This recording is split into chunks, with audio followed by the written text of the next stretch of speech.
चलो बेटी, मेरे साथ घर चलो। अम्मी आ रही हैं तुम्हारी, वहां इंतजार कर लेना। इस तरह यहाँ बैठना तुम्हारे लिए मुनासिब नहीं है। मेरे साथ चलो। आप चाहे मैं थोड़ी देर में आती हूँ। लेकिन देखो, फिर से गायब मत हो जाना, समझ रही हो ना?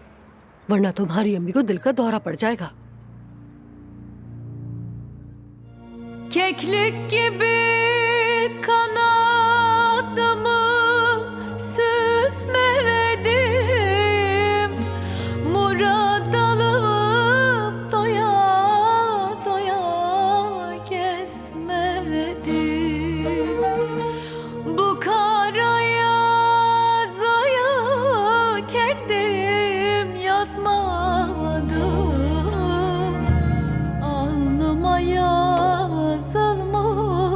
bu kara yazı. Kader böyleymiş,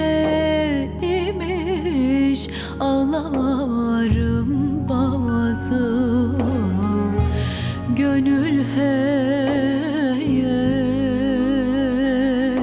sebebime.